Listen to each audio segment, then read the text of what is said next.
Duro debate evangélico entra al Steam del canal de Rincón Apologético de Santiago Alarcón para refutar al católico José Plasencia. Vamos a ver qué sucede aquí en este conversatorio que tiene José Plasencia con este protestante. Vamos a ver, le dejaré el link aquí del canal de José Plasencia Podcast y del canal de Rincón Apologético Santiago Alarcón, que me encanta este canal, señores. Dale play. Un abrazo, Leo. Bien, mira, sabes que justamente una de las cosas que quedó, por ejemplo, pendiente, bueno, a la vez que hablamos por cuestión del fallo del internet que hubo aquel día, era justamente este tema, que es el de la sola escritura, que hubo un debate sobre eso. Entonces, cuando uno se pone a discutir con católicos este tema, el católico cree en tres autoridades infalibles, nosotros creemos en una sola. Entonces creo que el punto de disyunción o de quiebre son las otras dos autoridades de fondo. Entonces, yo, por ejemplo, te pediría a ti, ¿cómo tú demostrarías el contenido de la tradición del primer siglo? O sea, ¿qué es lo que se dijo en el primer siglo, que según es la tradición que en el presente se mantiene? Sí, con la Sagrada Escritura. De hecho, el Nuevo Testamento es el mejor de los ejemplos de lo que nosotros entendemos por Sagrada Tradición. No se debe entender que la noción de tradición apostólica contiene doctrinas distintas que no puedan estar presentes en los textos del Nuevo Testamento. Más bien la pregunta no es qué doctrinas no se encuentran en el Nuevo Testamento, pero que según ustedes los católicos sí estarían en la tradición. Esa es una premisa falta, no es la pregunta correcta. La pregunta es qué aspectos vinculantes a las doctrinas que todos aceptamos no están presentes en el Nuevo Testamento, pero que sí están presentes en la tradición apostólica. A ver, replanteo la pregunta, porque la pregunta no era esa. La pregunta es, ¿qué fue lo que se enseñó en el primer siglo, que es el contenido de la tradición oral que se ha preservado en el presente? Porque si tú me mencionas la escritura, obviamente esa es tradición escrita. Estamos hablando de la tradición oral. Por ejemplo, lo que Pablo le dijo a Timoteo, que tú dijiste que la iglesia pero estamos hablando de doctrinas, ¿verdad? O sea, para que la gente entienda, estamos hablando de doctrinas que los cristianos estaríamos obligados a recibir, ¿correcto? Incluyendo lo que Jesús dijo. Por ejemplo, yo te puedo decir palabras de Jesús del primer siglo. Sí, yo sé, pero más bien me gustaría escuchar una respuesta, un sí o un no, para que la gente sepa si nos vamos entendiendo. Estamos hablando de doctrinas que todos los cristianos estamos obligados a recibir. Doctrinas y en qué sentido debemos entenderlas, ¿correcto? Ojo. La palabra doctrina es muy... Te la voy a responder sí, pero quiero aclarar que la palabra doctrina es ambigua. Yo puedo decir que el Evangelio de Marcos tiene la doctrina de Jesús, pero también incluye todos los dichos y hechos de Jesús. Sí, por eso. Esa es precisamente la noción católica. Por ejemplo, vamos a ser específicos por causa del tiempo. Tenemos el bautismo. El bautismo es una doctrina que todos los cristianos aceptan. Ahora, cuando uno va al mundo protestante, nos damos cuenta de que más allá de que todos aceptan la doctrina del bautismo, no todos la entienden, no todos la aplican de la misma manera. Allí es cuando vemos el papel de la tradición. Pues tenemos una doctrina que sí está presente en el Nuevo Testamento, pero hay muchos aspectos vinculantes a esta doctrina que no están en el Nuevo Testamento, pero que sí están contenidos en la tradición. Por ejemplo, número 1, debemos administrar este bautismo a los infantes. Ojo. ¿Qué es exactamente lo que produce este bautismo? Estas preguntas no están respondidas en el Nuevo Testamento, pero sí están en la Sagrada Tradición. Ahora, el protestantismo, al no tener la Sagrada Tradición, como sí lo tiene la Iglesia Católica, termina respondiendo a estas dos interrogantes de maneras distintas. Unos dicen que el bautismo hace nacer de nuevo, otros dicen que no. Unos dicen que el bautismo sí debe ser administrado a los infantes, mientras que otros responden no debe ser administrado a los infantes. Entonces, vemos que el bautismo es una doctrina que sí está en el Nuevo Testamento, pero hay aspectos vinculantes a esta doctrina que no están en el Nuevo Testamento, pero que sí estarían contenidos en la Sagrada Tradición. Ojo. Bien, recalco otra vez el punto. Entiendo lo que tú me quieres decir. Yo te puedo decir, por ejemplo, Jesús dijo en Mateo 28, 19, y hace discípulo a todas las naciones, y viene dos participios indicando cómo se debe hacer esa acción de ser discípulo, bautizándole y enseñándole. Entonces estoy citando palabras de lo que Jesús dijo, y por supuesto tendría la base para el bautismo. Luego, quizás esos detalles se podrían discutir porque el Nuevo Testamento no lo tiene claro, y uno podría brindar un marco teológico para buscar la mejor explicación, y ahí entre eso hay discusiones. El punto es lo que Jesús dijo. Antes de ir al siguiente punto, cuando dices que se nos da la orden, porque estoy de acuerdo contigo, se nos da la orden de ser discípulos, bautizándoles en el nombre del Padre, del Hijo y del Espíritu Santo. Pero como tú dices, hay otras preguntas que no están en el Nuevo Testamento y que las podemos discutir. Precisamente en esa discusión siempre se trajo a la mesa el papel de la tradición apostólica, cosa que no existe en el mundo protestante. Por ejemplo, si tú me dices que crees en la suficiencia material, que todas las doctrinas están allí, me dijiste una vez, ¿se puede defender con la Biblia el bautismo de infante? Sí, de hecho podemos nosotros ver, no necesariamente tiene que estar explícito. Si alguien entiende que cuando hablamos de que toda la materia, imaginemos una casa que se va a construir y vamos a tener todos los ladrillos, todos los bloques. Una persona cuando escucha que decimos que toda la materia está presente en el Nuevo Testamento, si se imagina que todo está presente de manera explícita, la respuesta es no. Por ejemplo, la Santísima Trinidad está presente en el Nuevo Testamento con los aspectos vinculantes, sí está presente y sí la podemos defender. Ahora, para que nosotros podamos arribar a todos los aspectos vinculantes a la doctrina de la Santísima Trinidad, necesitamos echar mano de la Sagrada Tradición. No es lo uno o lo otro, y no necesitamos, no son mutuamente excluyentes. No debemos entrar en esta falsa dicotomía de que toma una decisión, o Escritura o Sagrada Tradición. No es lo uno o lo otro, son ambas cosas. Claro, yo no estoy poniendo esa dicotomía. Fíjate, te pregunto esto porque ya que tú dices que se puede defender de la Escritura el bautismo infantil, entonces tu objeción de que, bueno, no queda claro, en la Biblia no se habla acerca de eso, entonces queda como digo que se contradice porque justamente desde la Biblia se podría defenderlo. Obviamente habría que hacer una interpretación, quizás brinda un marco para poder justificarlo. Realmente no, porque, por ejemplo, yo he escuchado a muchos protestantes que hacen un excelente trabajo, y lo digo en serio, excelente trabajo defendiendo la Santísima Trinidad o las doctrinas cristológicas, y lo hacen únicamente desde la Escritura. Ahora, ¿podemos decir que estos protestantes defienden muy bien la Santísima Trinidad y las doctrinas cristológicas? La respuesta es sí. Ahora, hay una pregunta más profunda y más precisa. ¿Pudieran ellos hacer un mejor trabajo si echan mano de la tradición apostólica? La respuesta es sí. Claro, por supuesto, porque si se entiende tradición apostólica como los registros de los padres, por supuesto, es diferente entenderlo como una revelación paralela con la misma autoría de la Escritura. Por eso yo te mencionaba, José, que cuando tú me dices, por ejemplo, en el caso de lo que es el bautismo, yo te puedo mencionar lo que Jesús dijo. Por ejemplo, Jesús dijo, y hacer discípulos a todas las naciones, bautizándole en el nombre del Padre, y del Hijo y del Espíritu Santo, enseñándoles que guarden todas las cosas. Ya tú sabes el texto. Entonces estoy diciendo lo que Jesús dijo, y a partir de ahí se puede hacer una interpretación y quizás explicar cosas o tratar de resolver cosas que quizás el texto no menciona. Ahora, en el caso de, por ejemplo, del papado, se utiliza Mateo 16 y 18 para apoyar la doctrina del papado. La cuestión es por qué, por ejemplo, el general católico apela a estos textos y no hay un mensaje de lo que Jesús oralmente dijo. Por ejemplo, Jesús dijo, y yo digo que tú eres Pedro, y sobre esta piedra edificaré mi iglesia. Estamos citando palabras de Jesús. ¿Qué fue lo que Jesús dijo oralmente en el primer siglo? Porque Pablo tenía memoria de eso cuando él dijo, más bienaventurado dar que recibir. Yo hasta ahora no veo que exista un contenido de un conjunto de parábolas o hechos, milagros que Jesús dijo, que los católicos digan, bueno, de ahí extraemos esta frase o dicho Jesús y a partir de ahí también apoyamos nuestras doctrinas que no están claras en el Nuevo Testamento. Eso es lo que yo no veo. Sí, no se debe entender que Sagrada Tradición es un sinónimo de cosas que Jesús no dijo. Recordemos que el mismo Jesucristo dijo que después de su partida o su asunción a los cielos, Él enviaría al Paracleto, al Consolador, que es el Espíritu Santo, y dijo que no solamente les recordaría las palabras de Jesucristo, también dijo que Él los guiará a toda verdad.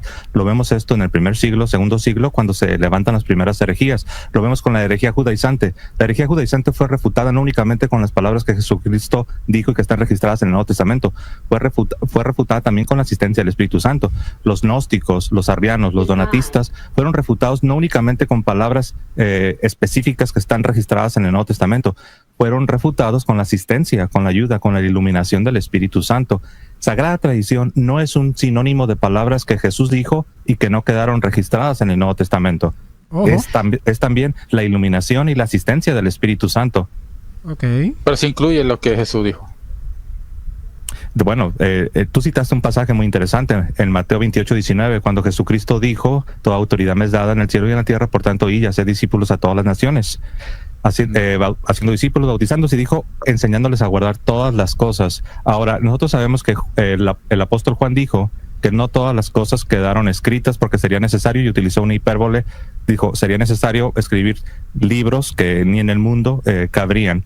Entonces, si vamos a usar ese pasaje que tú usaste de Mateo 28:19, la pregunta que pudiera hacer un ateo o un pagano es, bueno, si Jesús dijo que le enseñaran a las naciones todas las cosas y otro apóstol dijo que no todas las cosas quedaron escritas, entonces Jesús está pidiendo o está ordenando una imposibilidad, está pidiendo, está esperando algo que no nos es posible, porque no tenemos registradas todas las cosas. Y ahí es donde entra la asistencia y la iluminación del Espíritu Santo.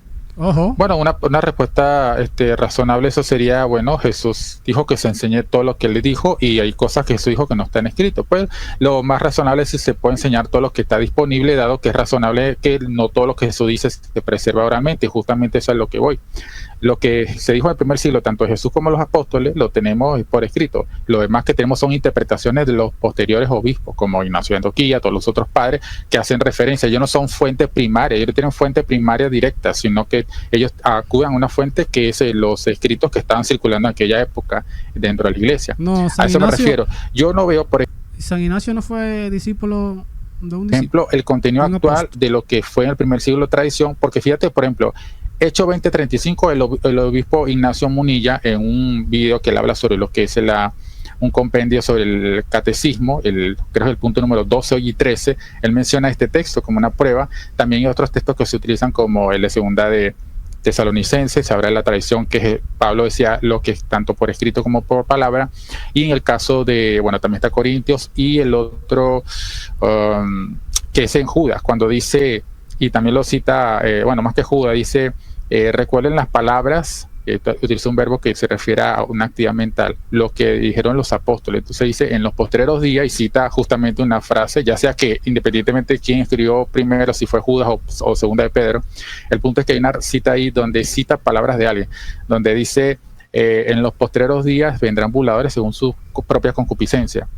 Entonces, personas que se burlan de la segunda venida.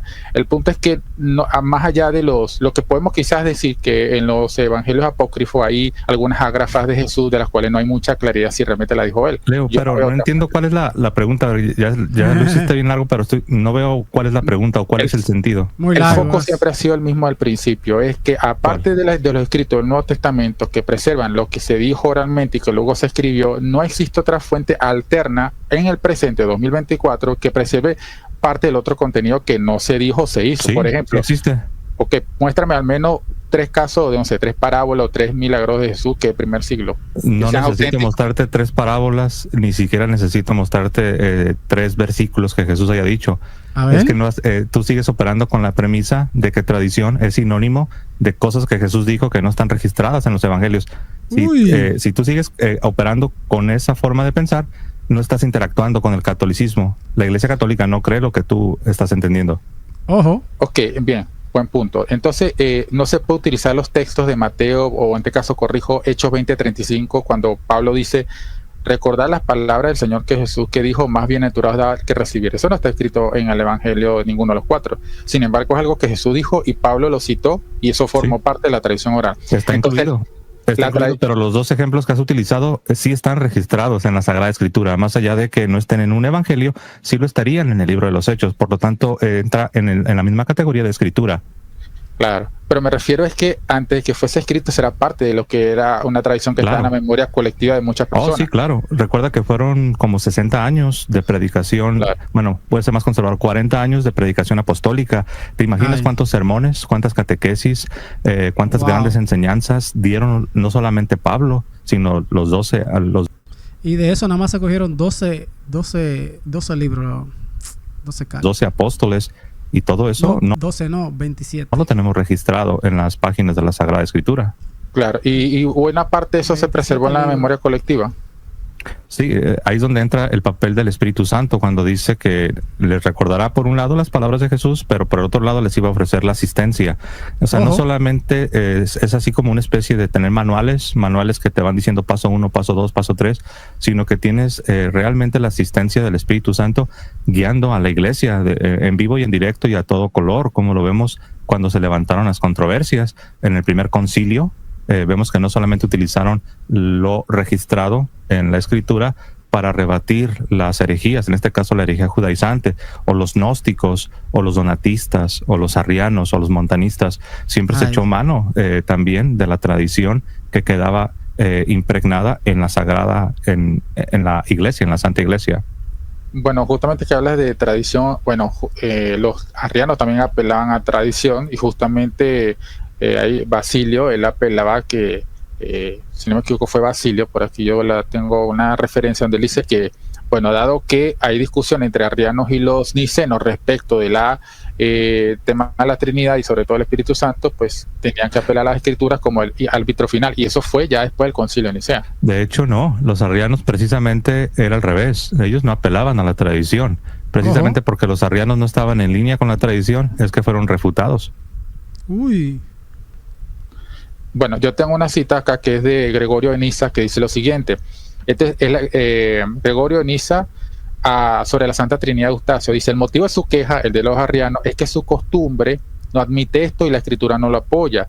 ¿Cuál es entonces nuestra respuesta? No creemos que sea correcto hacer de su costumbre prevaleciente la ley y la regla de la sana doctrina, porque si la costumbre ha de valer como prueba de solidez, nosotros también seguramente podemos promover nuestra costumbre prevaleciente, y si rechazan esto, seguramente no estamos obligados a seguir el suyo. O sea, tanto los arrianos como los nicenos tenían dos costumbres distintas, y ninguna de las dos puede imponerse como regla sobre el otro.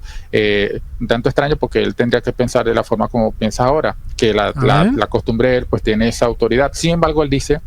De hecho, antes de brincar al siguiente punto, de hecho no. Ahí yo veo que tú estás leyendo. ¿A quién estás citando? ¿Puedes repetirlo? Gregorio de Niza, sobre la Santa Trinidad de Eustacio. Ok, a Gregorio de Niza, tú cuando él habla de una costumbre, parece ser que tú tienes en mente que esa costumbre sería la tradición apostólica. No. La costumbre de los arrianos, la costumbre de los donatistas, o aún algunas costumbres que puedan tener los católicos, eso no es la tradición apostólica. Una cosa es tradición apostólica y otra cosa son costumbres. Y Gregorio de Niza tiene razón. No podemos nosotros utilizar costumbres para hacer doctrina, ni podemos refutar a los herejes con costumbres, porque sería costumbre contra costumbre. Lo que tenemos que hacer es echar mano de la revelación divina, la cual nos ha llegado por dos vías, la oral y la escrita. Ok, pero aquí cuando utiliza la palabra costumbre está en un contexto donde se está incluyendo doctrina, porque fíjate que él dice, el motivo de su queja no admite, dice, el motivo de su queja es que su costumbre no admite esto, y la Escritura no lo apoya. Respecto al tema de la Trinidad, dice, ¿cuál es entonces nuestra respuesta? No creemos que sea correcto hacer de su costumbre prevaleciente la ley y regla de la sana doctrina, porque si la costumbre ha de valer como prueba de solidez, nosotros seguramente podemos promover nuestra costumbre prevaleciente, y si rechazan esto, seguramente no estamos obligados a seguir el suyo. Luego dice que la escritura inspirada no apela a la otra tradición, porque probablemente aquí lo que se entiende por tradición es la costumbre de los nicenos. Que la escritura inspirada sea nuestro juez, y el voto de la verdad seguramente se hará a aquellos cuyos dogmas se encuentren de acuerdo con las palabras divinas. El punto aquí es que básicamente yo lo que noto es que él, después del concilio, que ocurrió el concilio de Nicea, a un arriano le está diciendo, las costumbres que ustedes tienen, que incluyen la interpretación de ellos de la Biblia y la que tienen los nicenos, no puede ponerse como la regla, sino a la escritura de modo objetivo, y sobre la base de esa fuente común es que van a discutir. Bueno, aquí se puede dar al menos un punto primigenio a lo que es el punto de sola escritura, es decir, nosotros podemos ver este desarrollo de que en la Escritura se preserva el mensaje auténtico de los apóstoles, y por lo tanto, a que alguien apele a una tradición, aunque tiene un valor, no tendría la misma confiabilidad desde el punto de vista doctrinal histórico, porque de hecho, cuando tú te pones a investigar sobre lo que se enseñó al primer siglo, ¿qué es lo que podemos acceder? Bueno, los documentos del Nuevo Testamento y a lo mucho los libros apócrifos, pero aparte de eso, nadie puede tener certeza de lo que Leonardo, primer siglo. Yo estoy de acuerdo con Gregorio de Niza. La postura de Gregorio de Niza es la postura católica, pero no entiendo cómo eso apoyaría tu postura. A ver, ¿cómo? Bien, sencillo. Primero, por un lado, que las costumbres que incluyen la interpretación doctrinal que tienen no puede ser regla sobre otro, y que la Escritura es el juez y árbitro, y sobre la base de la Escritura es que se da el voto de la verdad. Ahora, eso por un lado. Y eso está encaminado justamente a lo que vengo diciendo al principio, que no me he deslindado del punto, que en la escritura del Antiguo y Nuevo Testamento tenemos preservado el mensaje de Dios, y lo que se dijo oralmente en el primer siglo, que obviamente hubo cosas que se dijo en la memoria colectiva de aquella iglesia, se fue desapareciendo con el tiempo. Una prueba más que obvia es el hecho que no me puedes visitar una parábola de Jesús. ¿Tienes alguna pregunta, Leo? ¿Alguna pregunta para poder interactuar en los puntos que nos separan a católicos y protestantes? Trataré de responderla.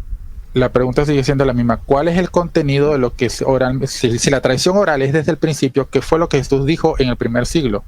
y los ¿Qué fue lo que, apóstoles. qué fue lo que hace Jesús como dijo? unos 5 minutos te respondí y respondiste positivamente asintiendo que yo te dije, mira, tú tienes un entendimiento de lo que para los católicos es la tradición, que no es lo que entendemos. También se habla de la tradición, porque yo lo que veo que se puede hacer como tradición son los escritos de los padres y los concilios. Eso es lo único que se puede hacer como tradición. Bien, O sea, en José, este caso, ¿es eso la tradición que vos como católico defendés? A ver. La tradición es parte de la revelación divina, pero en la tradición no vamos a encontrar doctrinas que sean ajenas al Nuevo Testamento. Lo que vamos a encontrar son aspectos vinculantes a estas doctrinas que no están presentes en el Nuevo Testamento. Por ejemplo, vamos a hacer algo bien práctico. Leonardo pertenece a una denominación que no bautiza infantes. Okay. Mientras que hay otros protestantes, los originales, que todos bautizan infantes. Si uno se pregunta, bueno, pero ¿cómo es posible que todos los protestantes históricos, los principales al menos, bauticen infantes? Y Leonardo, que dice que cree el mismo principio de la sola escritura, él prohíbe bautizar infantes. Entonces, la respuesta es bien sencilla. Es porque al no tener, en este caso Leonardo, a la noción de tradición sagrada, tradición apostólica, él termina interpretando de otra manera. Entonces, ahí es donde vemos que la tradición... No, y también ellos no tienen magisterio, por eso también no tienen una ley que le diga, miren, esto no se puede hacer, tenemos que hacer esto. Como los protestantes no tienen ese magisterio, y los católicos sí. La apostólica es necesaria para no caer en herejías, en errores. No necesariamente herejías, sino para no desviarnos de lo que se ha venido practicando en la iglesia. Por ejemplo, Leonardo, tú eres pentecostal, ¿verdad? Ahora me toca a mí, ¿no? Porque he estado ahora sí como que contra las cuerdas, tratando de dar mi mejor respuesta en el aire. Pero dale, adelante. Ahora vamos con el 1-2 y a ver si damos el gancho al hígado. El gancho eres al hígado. pentecostal, Leonardo, ¿correcto? Claro. Okay. ¿Ustedes admiten el bautismo de infantes? No. No. Ay. ¿Por qué no? Uy, ¿por qué? Bueno, porque consideramos que no es una práctica que se enseña en la escritura. Sin embargo, también se considera que existe otras interpretaciones que lo apoyan. Entonces no es como que se considere netamente algo herético. Simplemente Entonces, sí, pero no entiendo esa parte entonces. No es como que se considere netamente algo herético. ¿Y tú crees que tu postura, esa es la correcta, es la verdadera? Uy. Sí, sin embargo, no me encierro a la otra postura. Creo que también tiene sus puntos fuertes. Te voy a explicar por qué. Hay un principio que se yo el principio de la no contradicción, que dice que dos tesis que se oponen no pueden ser verdaderas en el mismo sentido y al mismo tiempo. Entonces, yo veo que eres una persona que te gusta razonar, más allá de que no estamos de acuerdo, porque sé que no estamos de acuerdo. Te conozco, he visto algunos de tus videos y veo que sí quieres razonar, si quieres, no eres una persona que digas, no me importa la historia, no me importa la teología. Yo no creo que ese sea tu caso, pero aquí yo veo que no estás siendo consistente. Estás diciendo que estás persuadido de que tu postura sobre el bautismo de infantes es la correcta, al mismo tiempo reconoces que hay otras posturas protestantes. Sí, no está consistente. Y llegaste a decir, pueden regresar el video, que dices que sí, yo creo que estoy en lo verdadero, pero tampoco puedo negar lo otro. Y yo te dije, deberías, para no romper la regla de la no contradicción. ¿Qué opinan ustedes? ¿Se está contradiciendo este joven, sí o no, Leonardo, el protestante? ¿Se está contradiciendo? ¿Qué opinan? Dos cosas, dos tesis, valga la redundancia, que son antitéticas, que se oponen en una cosa, en el mismo sentido, no pueden ser verdaderas las dos. Una tiene que ser verdadera y la otra necesariamente es falsa. Estoy de acuerdo contigo. Y aquí, todo esto, la pregunta la hice no nomás para agarrar un punto, no, nada más para tratar de ilustrar cuál es el papel que juega la tradición apostólica. Entonces, cuando permitimos que exista la tradición apostólica en nuestra teología, en nuestro ambiente eclesial, es cuando vamos a ser informados o vamos a ser iluminados un poco más de cómo llevar a cabo las doctrinas que todos aceptamos. Y esa es la razón por la que por 1500 años antes de la Reforma Protestante, más allá de los problemas, más allá de las inmoralidades, más allá de las luchas que tuvo la iglesia, teníamos esa armonía, porque todos operábamos con la revelación divina, la parte escrita y la parte oral. En el protestantismo ya no es igual, y por eso es que se ha derivado en la multiplicidad de diferentes interpretaciones, porque no tienen esto, no tienen la tradición sagrada. Te dije que estoy de acuerdo contigo justamente porque cuando yo hablo de que también es plausible otro punto de vista, es el punto de vista lógico. De hecho, te puedo hacer incluso la pregunta a ti de que tú estás seguro que eres católico, ¿cierto? De que eres católico romano y que esa es la postura correcta. Ahora, sí. ¿No crees tú que podría existir la posibilidad de que los ortodoxos quizás sean los que tengan la razón?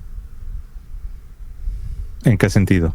A ver. De lo que ellos están diciendo que son realmente la verdadera iglesia y no la iglesia que está dirigida por el Papa. Ojo. No, sí, eso lo dicen muchas personas. Pero no tú solamente consideras que podría ser una posibilidad. No, la razón que yo no soy ortodoxo no es porque ellos tengan puras falsedades, ¿no? De hecho, los ortodoxos, son los que quizás tienen el mayor número de doctrinas apostólicas en sus credos, después de la iglesia. La razón que yo no soy ortodoxo es porque hay un problema de cisma. No es porque ellos no tengan los sacramentos, porque sí los tienen. No, pero me refiero, existe la posibilidad que tú te hicieras, o sea, mi punto es, existe la posibilidad que de repente tú pudieras adoptar la otra postura. Lógicamente hablando. No, realmente no. Porque el principio de unidad en la iglesia es estar los obispos en unión con el sucesor de San Pedro. No puedo yo irme a otro grupo, aunque, por ejemplo, hay otros grupos, no solamente los ortodoxos, hay otros grupos que si tú revisas todo lo que creen, vas a decir, oye, suenan como católicos, casi son igualitos a los católicos, pero no están en unión con el sucesor de San Pedro, no están en la unidad de la iglesia. Por eso yo no me iría ni con los ortodoxos, ni con otro grupo que sea idéntico o casi idéntico a lo que creen los católicos. Y Jesús dijo que le quiere tener la unidad en la iglesia, una sola doctrina, una sola unidad. Tengo que permanecer en la iglesia. Sí, o sea, yo sé que tú estás seguro que tú crees en la Iglesia Católica Romana. Mi punto no es eso, porque justamente lo quiero poner como paralelo para que me entienda lo que yo dije sobre el bautismo y para que veas que no existe ninguna contradicción. Pero son mejor, déjame desarrollar el punto para que me entiendas, permíteme. Sí, yo sé, pero para que la gente entienda, lo que hablamos tú y yo, lo que yo te pregunté sobre el bautismo y que se contradice con otros protestantes, eso no es análogo al caso de los católicos con las comunidades ortodoxas. No tiene nada que ver. Nosotros los dos aceptamos el mismo bautismo. No así entre pentecostales. No tiene nada que ver con esto. No así entre pentecostales y presbiterianos, o entre pentecostales y luteranos, o entre pentecostales y anglicanos. Ellos una misma doctrina la entienden diferente, la administran diferente. Vamos a ver lo que él dice. No tiene nada que ver con eso. Lo que estoy planteando es desde el punto de vista netamente lógico, posibilidades lógicas. Por ejemplo, tú puedes decir, mira, yo soy católico, estoy seguro que esta es la iglesia verdadera, pero claro, los ortodoxos también tienen tradición, tienen sucesión, pues puede existir la posibilidad que a lo mejor ellos tengan la razón, pero yo estoy seguro en esta posición y me parece que pues tienen puntos bastante fuertes y válidos porque, qué sé yo, el concilio, que es el canon 28 y todo esto. Sin embargo, yo me quedo en esta postura porque, qué sé yo, creo que el sucesor de Pedro, y tienes tus argumentos, pero también considera que quizá existe una posibilidad, pero no la consideras tan probable. ¿De dónde salieron los ortodoxos? ¿De dónde salieron? ¿De qué iglesia? A eso me refiero. Entonces, ¿católico? Lo mismo, claro, no lo ves de esa forma. Porque no radica en el sujeto. No, o sea, aquí esto no, la verdad no depende de si yo considero o yo comprendo o a mí me parece. Estamos hablando de una objetividad. La fe cristiana es histórica, así como Cristo es histórico. La iglesia es histórica, los credos son históricos, los dogmas son históricos, los concilios son históricos. Yo puedo morirme el día de hoy y la verdad continúa porque está fuera de mi cabeza, no depende de mi experiencia. Ahora es cierto que mi conciencia tiene que ser formada, es cierto que yo necesito comprender y ser enseñado, por eso dijo Jesús, enseñándoles a obedecer todas las cosas que os he mandado. Eso es. ¿Y quién le enseña a los protestantes entonces? Porque ellos no se dejan enseñar. ¿Quién le enseña a los protestantes? Alguien que me diga. ¿Qué profesor? ¿Qué maestro? Cierto, pero la verdad no depende de mi comprensión o de mi subjetividad.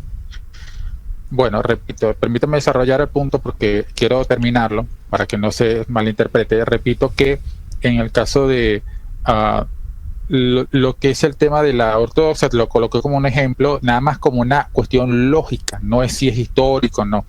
El punto es que yo estoy en una iglesia que creo bautista, considero que es una posición correcta, pero entiendo, también considero que existen otros hermanos que tienen otra postura que tienen puntos fuertes, que es una posibilidad lógica en la que yo pueda estar equivocado, una posibilidad lógica. Esto puede pasar en cualquier ámbito, en cualquier plano. Yo podría estar en una posición política que No yo con los considero... dogmas. No con los Porque dogmas. eso ocurre con la verdad. Porque la verdad, No. aunque es objetiva, déjame terminar el punto. La verdad, aunque es objetiva, Bueno, tiene estamos que ser dialogando, no es un debate, estamos dialogando, se vale. Si tú me interrumpes, se vale, ¿eh? O sea, no estoy aquí, no estamos en un debate formal. Estoy aclarando que lo que tú estás diciendo no aplica en los dogmas, porque es revelación divina. No se permite de que tú creas una cosa sobre el bautismo y otro grupo que crea otra cosa sobre el mismo bautismo, sobre la misma doctrina. Una misma doctrina, pero interpretada y administrada de diferentes maneras. No La se puede. revelación divina, por su naturaleza, no permite tal cosa. Podrá aplicar, como vienes diciendo, en la política y en los negocios, no así con la revelación divina.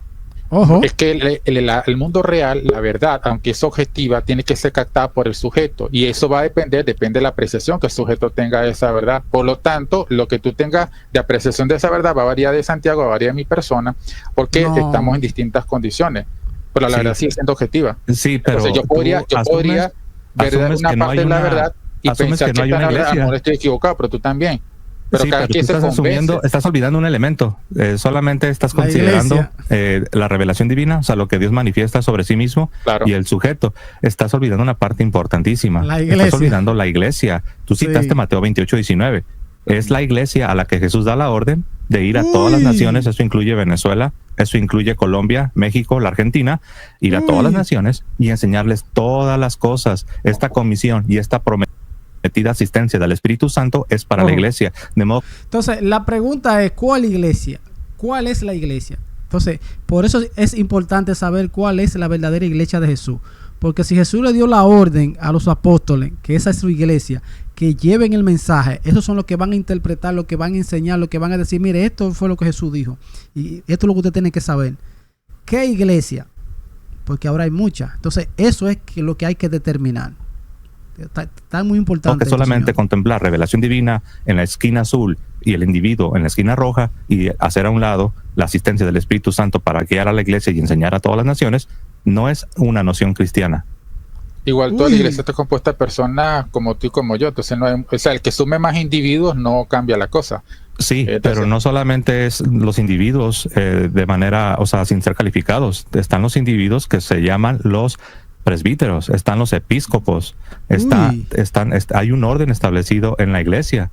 No, el planteo fue de fondo porque yo quise responder con una analogía. El hecho que él dijo que yo me estaba contradiciendo, yo sé que no me estoy contradiciendo porque yo estoy yo sé lo que es una contradicción lógica entre A y no A. Si yo digo que yo creo en la posición creo bautista. Pero puede ser que estés equivocado, ¿eh?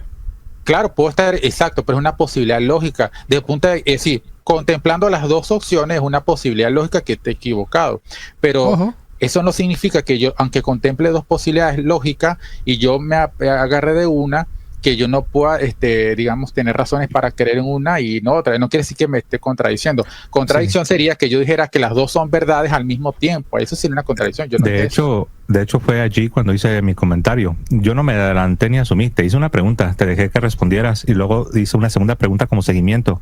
Y fue entonces cuando te dije, Leo, no deberías admitir que la postura tuya pentecostal sobre el bautismo es correcta y que también hay otras posturas válidas. Y yo te dije, recuerda el principio de la no contradicción. Entonces, no estoy diciendo que tú como persona eres una contradicción al 100%, no. En ese punto, bien matizado, bien particular, allí hay un elemento de contradicción. Pero eso es normal. Aunque uno sea católico, uno puede llegar a también errar en algún punto y después uno es corregido y uno dice, ok, necesitaba matizar este punto. Ya lo aprendí y vamos adelante. Ahora hay que ver si los protestantes o este señor lo acepta eso, si se confundió, se equivocó y que lo corrija. Hay que ver porque hay personas que no lo aceptan. Claro, te pregunto, ¿existe la posibilidad lógica que los protestantes quizás tengan la razón, no los católicos, respecto de la sola escritura, por ejemplo? A ver. Eso ya no es tanto algo hipotético, sino más bien ya es una pregunta que tiene una respuesta histórica. La iglesia ya se definió sobre las posturas protestantes. Pero, No, en cuestión de lógica no tiene que importar lo que dice la iglesia. Sí. Yo digo, por ejemplo, No tiene que importar lo que diga la iglesia. Ojo, eso tiene problema, esa respuesta ahí, porque Jesús le dio la autoridad a la iglesia para llevar el mensaje, para saber lo que es verdad y lo que es mentira, para llevar la verdadera doctrina. Esa iglesia no se puede equivocar porque hay una promesa de Jesús, que la promesa es que estará con ella siempre, con esa iglesia, siempre. Y que le va a mandar el Espíritu Santo para que les revele y le ayude. Esa iglesia no se puede equivocar. Las demás iglesias que vengan, sí. Sí, tiene que importar, porque tú citaste Mateo 28:19, cuando Cristo le dijo a la iglesia que enseñara a todas las naciones, incluyendo Sajonia, incluyendo Suiza, que es donde nació el protestantismo, donde fue muy fuerte. Cristo le dijo que era la iglesia la encargada. Entonces, ¿por qué tendríamos que prescindir de la agencia o la mediación de la iglesia, que es cuerpo de Cristo? Ojo. Estamos partiendo de un punto de vista filosófico distinto a la realidad, porque yo estoy entendiendo que la verdad es objetiva y la capta el sujeto. Tú estás viendo que la verdad le permite. Hay un problema grande. Se da por imposición de un Una pregunta sencilla, Leo. ¿Tú crees que el arrianismo es una herejía? Sí, por supuesto. ¿Estás seguro? Sí, estoy seguro. ¿Cómo lo sabes a ciencia cierta? A ver. Bueno, si partimos, porque aquí cuando uno se va a argumentar algo, ya hay ciertos presupuestos que se parten, que no se discuten. ¿Aceptas las condenaciones de la iglesia en los concilios de los primeros siglos? La iglesia que condenó el arrianismo. Sí, claro. ¿Estás consciente que el arrianismo está condenado de manera oficial por la iglesia, correcto? Olvidémonos del nombre de la iglesia, nada más. Mi pregunta es bien sencilla. ¿Aceptas las condenaciones del arrianismo? Señores, yo me río, es porque los protestantes, para aceptar algo, tienen que saber cuál iglesia. ¿Es la católica? Ah, pues no. ¿Ustedes comprenden? Y yo ando buscando la verdadera iglesia, la verdadera doctrina, pero yo en todos los debates estoy viendo una cosa como que no me está gustando. ¿Que se hicieron en los concilios de los primeros siglos? La condenación que haga cualquier iglesia es el arrianismo. No, yo no te estoy hablando de cualquier iglesia en el aire. Estamos hablando en la objetividad y en la lógica. Eso incluye también la que tú me mencionas, porque si es cualquiera, incluye. Entonces tu respuesta es sí aceptas las condenaciones de los concilios en los primeros siglos. ¿Sí? Y no solamente esa, cualquiera trinitaria que lo. Entonces mi pregunta sería la siguiente. ¿Por qué sí aceptas las condenaciones de los concilios en los primeros siglos, pero no aceptas lo que la iglesia ha dicho? Ya no solo en los siglos primeros, sino en el siglo XVI, tocante al protestantismo. O sea, no entiendo yo ahí veo una inconsistencia. Porque no es inconsistencia porque la iglesia no es autoridad final. Entonces el arrianismo no está condenado al 100%, porque acabas de decir que no es autoridad final. Entonces, él se contradice mucho, porque él apoya los concilios antes del cisma. Bueno, antes del cisma no, antes de los que vengan los protestantes, de 1516. Pero luego, entonces ya no, eso que ellos dicen no. Entonces está como raro. Yo siento como que se contradice mucho. ¿Requiere ser autoridad final en la iglesia para que se condene eso? No tiene nada que ver. Cuando la iglesia se pronuncia con la autoridad de Cristo, claro que es final. Lo que ates en la tierra será atado en el cielo. Lo que será desatado, ni modo que por ahí está dividiendo la iglesia. Oye lo que dice, ¿cuál iglesia? Para que se condene eso, no tiene nada que ver. Cuando la iglesia se pronuncia con la autoridad de Cristo, claro que es final. Lo que ates en la tierra será atado en el cielo. Lo que será desatado, ni modo que por un individuo de manera aislada, si no terminaríamos en cualquier secta. ¿Cuál iglesia? Porque mi iglesia también condena el arrianismo. Pero ahorita no estamos hablando de la iglesia, podemos después hablar de la iglesia, pero estamos hablando de algo, porque tú estás hablando de la lógica, ¿quieres hablar de la lógica? A mí me encanta hablar de la lógica, pero yo te pregunté algo bien concreto y vamos a regresarnos porque podemos tratar de brincar para que la gente se olvide. Pero no, yo no te perdí el punto de enfoque, que es el tema de la tradición de primer siglo que no me han probado. Sí, yo sé, pero me gusta repetirlo para que a la gente le quede fresco. Te hice una pregunta concreta. Te pregunté que si tú considerabas que el arrianismo es una herejía. Dijiste que sí. Te dije, entonces tú aceptas las condenaciones de los concilios de los primeros siglos, batallaste, pero al último dijiste que sí. No, entonces, solamente quería evitar. Mi pregunta es la siguiente. ¿Por qué aceptar las condenaciones de los concilios de los primeros siglos, pero ya no aceptar los concilios más recientes que han señalado los errores tocante al protestantismo? La respuesta es obvia, te lo dije, porque la iglesia es la autoridad final. La pregunta entonces sería más concreta. Eso no es obvio. Antes que salte la iglesia en el siglo XVI, pero no es obvio. Tu pregunta tendría que ser, ¿por qué razones tú condenas o corrijo? ¿Estás de acuerdo con las condenaciones de la iglesia en el 325? O sea, yo te pregunté exactamente eso, Leonardo. No lo preguntaste. Ya te entró el cortocircuito. De hecho, ese punto precisamente lo ilustra de manera perfecta. Fue la iglesia la que tuvo que dar el voto para decir si la tesis arriana era correcta o no. No fue un individuo, no fue José Plasencia o Leonardo Mendoza, fue precisamente la iglesia. Pues esa fue la razón por la que convenieron un concilio, y esa fue la razón por la que vinieron los obispos, y esa fue la razón por la que se pronunciaron. Pero fue la iglesia. Aquí dice que el voto de la verdad se hará a los cuyos dogmas se encuentran de acuerdo con las palabras divinas. Sí, claro, el magisterio siempre ha trabajado con la revelación divina. No de acuerdo con el magisterio, de acuerdo con la palabra. Los arrianos también así afirmaban, que ellos también trabajaban con la revelación divina. Entonces es donde se necesita un árbitro, un juez, un umpire, que en este caso es aquel que Cristo dejó, es decir, la iglesia, como lo vemos en Hechos 15, que es la iglesia la que resuelve la controversia con los judaizantes. Vemos que es la iglesia la que resuelve también la controversia con los arrianos, con los donatistas. Sí, solo decir que yo no estoy de acuerdo con esa premisa de que la iglesia guiada con el Espíritu Santo se pudo o se equivocó en esos concilios, ¿no? Donde condenó las diferentes herejías. La fe obviamente echa mano de la razón, de la lógica, pero no solo de eso. Recordemos que estamos lidiando con lo divinamente revelado. Lo divinamente revelado es también divinamente guardado y preservado, como Jesús lo prometió cuando dijo que el Espíritu Santo estaría asistiendo a la iglesia. Entonces, yo como cristiano, como creyente, yo me adhiero a esto. Yo no puedo pensar que los concilios pueden estar equivocados. Pero yo sé que este es un tema fascinante. Si tú quieres venir a dialogar conmigo a mi canal, Leonardo, lo podemos hacer. Y lo estoy haciendo públicamente, pero sí quise aclarar lo otro, ¿no? Entonces, Santi, no sé si me permites hacer un poco de promoción. Bueno, hasta aquí. José Plasencia va a decir que se suscriban a su nuevo canal que se llama José Plasencia Posca. Mírenlo aquí, se lo voy a dejar aquí el link. Aquí miren el nombre, ese es el canal de José Plasencia, el nuevo José Plasencia Posca Católico. Y también le dejaré el link aquí debajo del canal de Santiago Alarcón, Rincón Apologético, que a mí me encanta, señor, este canal. Así que gracias a todos por ver el video. Díganme qué opinan de este conversatorio que estuvo aquí y nos vemos en el próximo video. Recuerda, Dios siempre te da lo mejor y lo que te conviene. Bendiciones. Shakara.